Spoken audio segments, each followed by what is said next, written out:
പവിത്രം സീരിയലിന്റെ latest episode review ആണ് പറയുന്നത്. ദീപ്തിയുടെ വീട്ടിലെ ഒരു വിവാഹാലോചനയുടെ പശ്ചാത്തലത്തിലാണ് വരുണുമായിട്ടുള്ള ദീപ്തിയുടെ പ്രണയബന്ധം എങ്ങനെയെങ്കിലും അവസാനിപ്പിക്കണമെന്ന ഉറച്ച തീരുമാനത്തിലാണ് അവളുടെ വീട്ടുകാർ. ഇതിനായി അച്ഛനായ ശങ്കരനാരായണൻ തന്നെ മുൻകൈയെടുത്ത് ദീപ്തിയെ പുതിയൊരു വിവാഹാലോചനകൾ കൊണ്ടുവരുന്നു. അങ്ങനെ ഒരു പയ്യനും വീട്ടുകാരും ദീപ്തിയെ പെണ്ണ് കാണാൻ വേണ്ടി വീട്ടിലേക്കെത്തി. വീട്ടിൽ എല്ലാവരും സന്തോഷത്തോടെയാണെങ്കിലും ദീപ്തിയുടെ മനസ്സാകെ കലുഷിതമായിരുന്നു. തന്നെ വരുണിൽ നിന്നും അകറ്റാനായി വേദചേച്ചിയാണ് ഈ നാടകത്തിന് പിന്നിലെന്ന് അവൾ ഉറച്ചു വിശ്വസിച്ചു. എത്രയും പെട്ടെന്ന് തന്നെ കെട്ടിച്ചു വിട്ട് വരുണിൽ നിന്നും അകറ്റുക, ഇതല്ലേ ചേച്ചിയുടെ ഉദ്ദേശം?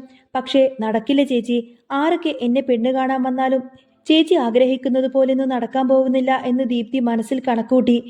അമ്മ പത്മം ചായയുമായി വന്ന് ദീപ്തിയോട് അതിഥികൾക്ക് മുന്നിലേക്ക് നിൽക്കാൻ ആവശ്യപ്പെട്ടു.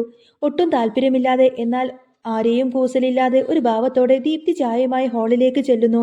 സാധാരണ പെണ്ണുകാണൽ ചടങ്ങുകളിൽ കാണുന്ന നാണവോ പേടിയോ ഒന്നും തന്നെ അവളുടെ മുഖത്തില്ല. അവൾ യാതൊരുവിധ ഭാവോഭേദവുമില്ലാതെ അവർക്ക് ചായ നൽകി. പയ്യന്റെ വീട്ടുകാർക്കെല്ലാവർക്കും തന്നെ ദീപ്തിയെ ഇഷ്ടപ്പെടുകയും വിവാഹം ഉറപ്പിക്കാൻ തന്നെ തീരുമാനിക്കുകയും ചെയ്തു. വിവാഹം ഉറച്ച വാർത്ത അറിഞ്ഞ ഉടനെ തന്നെ ദീപ്തി വരുണിനെ വിളിച്ച് കാര്യങ്ങളെല്ലാം പറഞ്ഞു. അതിനുശേഷം അവർ നേരെ ചെല്ലുന്നത് വേദയുടെ മുറിയിലേക്കാണ്. വാതിൽ വലിച്ചടച്ച് കോപം അടക്കാനാവാതെ അവൾ വേദയോട് കയർക്കുന്നു. എല്ലാവരും കൂടി എന്റെ കല്യാണം അങ്ങ് ഉറപ്പിച്ചല്ലേ? ചേച്ചി തന്നെ മുൻകൈയെടുത്ത് കാര്യങ്ങളൊക്കെ ഇത്രത്തോളം എത്തിച്ചല്ലോ. പക്ഷേ ഒന്നോർത്തോ, ചേച്ചി ആഗ്രഹിക്കുന്നത് പോലെ ആ കല്യാണമൊന്നും ഒരിക്കലും നടക്കാൻ പോകുന്നില്ല. എന്റെ കഴുത്തിൽ ഒരാൾ താലി കെട്ടുന്നുണ്ടെങ്കിൽ അത് വരുൺ മാത്രമായിരിക്കും. അത് ഞാൻ ചേച്ചിയോട് പറഞ്ഞിട്ടുമുണ്ട്. എന്ത് ചെയ്യണമെന്നൊക്കെ എനിക്ക് നന്നായിട്ടറിയാം. വേദക്ക് മറുപടി പോലും പറയാൻ അവസരം കൊടുക്കാതെ ദീപ്തി ഇറങ്ങിപ്പോയി. ദീപ്തിയുടെ ഈ വെല്ലുവിളി വേദയെ വല്ലാതെ വേദനിപ്പിക്കുന്നു. ദീപ്തിയുടെ വാക്കുകൾ വേദയെ മാത്രമല്ല വിക്രമിനെയും ചിന്തയിലാഴ്ത്തി. ദീപ്തി വീട്ടുകാരെ ചതിച്ച് കല്യാണത്തിന്റെ തലേ ദിവസം വരുണിന്റെ കൂടെ ഒളിച്ചോടിയാലോ എന്ന ഭയം വേദ പങ്കുവെച്ചു. എന്നാൽ വിക്രം ഇതിന് മറ്റൊരു പരിഹാരം നിർദ്ദേശിക്കുന്നുണ്ട്. നീ പേടിക്കണ്ട, വരുണിനെ എന്റെ രീതിയിൽ ഞാൻ അങ്ങ് കൈകാര്യം ചെയ്തോളാം. അല്ലെങ്കിൽ വേറെ പിള്ളേരെ വിട്ട് അവനെ വിരട്ടാം. അവനെ വഴിയിൽ നിന്നും മാറ്റിയാൽ പ്രശ്നം അങ്ങ് തീർന്നില്ലേ എന്ന് വിക്രം വേദയോട് ചോദിച്ചു. പക്ഷേ വേദ ഇതിനെയും എതിർത്തു. ആക്രമണത്തിന്റെ വഴിയിലൂടെ പോയാൽ അവസാനം അത് വിക്രമിന് തന്നെ വിനയാകുമെന്ന് അവൾ ഭയപ്പെട്ടിരുന്നു.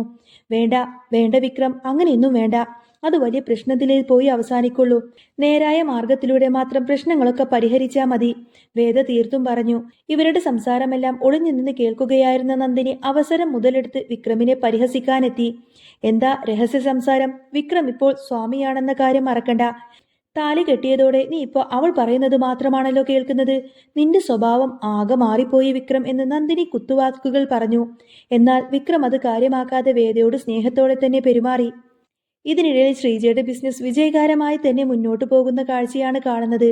കടയിലേക്ക് വേണ്ട സാധനങ്ങളെല്ലാം വാങ്ങി വിശ്വം സന്തോഷത്തോടെ വീട്ടിലേക്ക് എത്തുന്നു.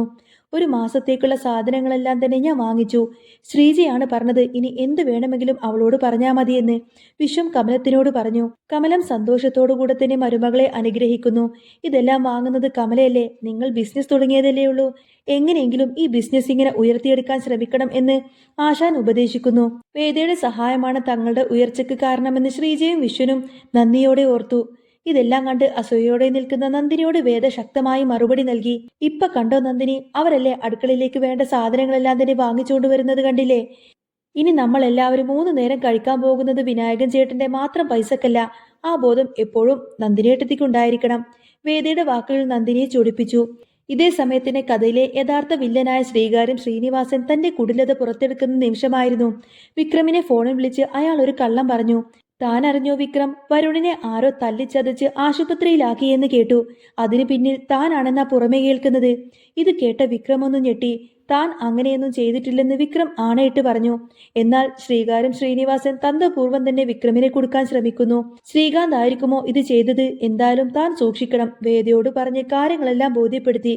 അങ്ങനെ ഫോൺ വെച്ചതിനു ശേഷം ശ്രീനിവാസൻ തന്റെ ഭാര്യയായ സുധയോട് സത്യം വെളിപ്പെടുത്തി.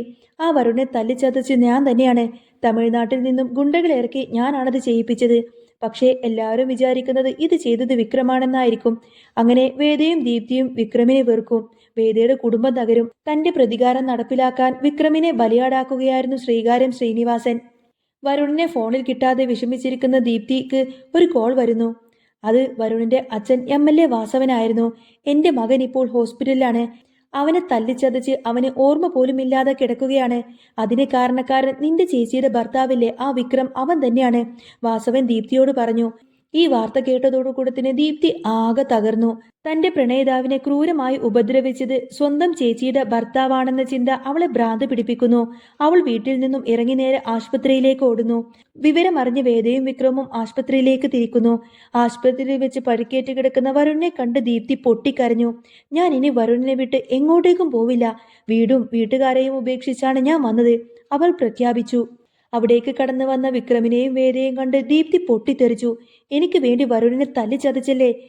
നിങ്ങളല്ലേ ചേച്ചി ഇതൊക്കെ ചെയ്യാൻ വേണ്ടിയിട്ട് വിക്രം ചേട്ടനോട് പറഞ്ഞത്? എനിക്കാരുമില്ല, എനിക്ക് വരുൺ മാത്രമേ ഉള്ളൂ എന്നൊക്കെ പറഞ്ഞ് ദീപ്തി പൊട്ടിക്കരയാൻ തുടങ്ങും. വിക്രം താൻ നിരപരാധിയാണെന്ന് പറയാൻ ശ്രമിക്കുന്നുണ്ടെങ്കിൽ പോലും ദീപ്തി അത് കേൾക്കാനൊന്നും തയ്യാറായില്ല. കള്ളം പറയണ്ട, നിങ്ങളല്ലാതെ വേറാരും വരുണിന്റെ ദേഹത്ത് കൈവെക്കില്ല, അവൾ ആക്രോശിച്ചു. സത്യം തെളിയിക്കാൻ വരുൺ തന്നെ വായ തുറക്കേണ്ടി വരും. വേദയും വിക്രമും ദീപ്തിയും ഉറ്റുനോക്കെ. അവശനായി കിടക്കുന്ന വരുൺ സത്യം വെളിപ്പെടുത്തുന്നു. വിക്രമല്ല എന്നെ തല്ലിയത്, അതാരാണെന്നൊക്കെ എനിക്കറിയാം. തമിഴ്നാട്ടിലെ കുറെ ഗുണ്ടകളാണ്. വിക്രം എന്നെ ഒന്നും ചെയ്തിട്ടില്ല. വരുണിന്റെ ഈ വാക്കുകൾ കേട്ടതോടുകൂടെ തന്നെ ദീപ്തിയും വേദയും വിക്രമും ഒരുപോലെ തന്നെ ഞെട്ടിത്തെറിച്ചു നിൽക്കുന്നു. തങ്ങൾ തെറ്റിദ്ധരിച്ച വിക്രം നിരപരാധിയാണെന്ന സത്യം ദീപ്തിക്ക് വിശ്വസിക്കാൻ കഴിയുന്നില്ല. വിക്രമിനെ പ്രതിസ്ഥാനത്ത് നിർത്തി കുടുംബം തകർക്കാൻ ശ്രമിച്ചവരുടെ പദ്ധതി അവിടെ തന്നെ പൊളിഞ്ഞു പാളീസാവുന്നു. സംശയത്തിന്റെ മുൾമുനയിൽ നിന്ന വിക്രമിനെ വരുൺ തന്നെ രക്ഷിക്കുന്നതാണ് ഈ എപ്പിസോഡിൽ ഏറ്റവും വലിയ ട്വിസ്റ്റ്. കുടുംബ ബന്ധങ്ങളുടെ ആഴവും തെറ്റിദ്ധാരണകൾ എങ്ങനെ ബന്ധങ്ങളെ ബാധിക്കും, ഒടുവിൽ സത്യം എങ്ങനെ പുറത്തുവരുമെന്നൊക്കെ നമുക്കിനി കാത്തിരുന്ന് കാണാം. വരാനിരിക്കുന്ന വലിയ പ്രശ്നങ്ങളുടെയും പ്രതികാരങ്ങളുടെയും തുടക്കമാണിതെന്ന് ഈ സംഭവങ്ങളോട് തന്നെ സൂചിപ്പിക്കുന്നു. ഇനി പവിത്രത്തിൽ നല്ല ട്വിസ്റ്റ് നിറഞ്ഞ സൂപ്പർ ത്രില്ലിംഗ് എപ്പിസോഡുകളൊക്കെ തന്നെയാണ് കേട്ടോ വരാൻ പോകുന്നത്. അപ്പോൾ നിങ്ങൾക്ക് ഈ ഒരു ചാനൽ ഇഷ്ടമാവുകയാണെങ്കിൽ സബ്സ്ക്രൈബ് ചെയ്യാനും സപ്പോർട്ട് ചെയ്യാനും മറക്കല്ലേ.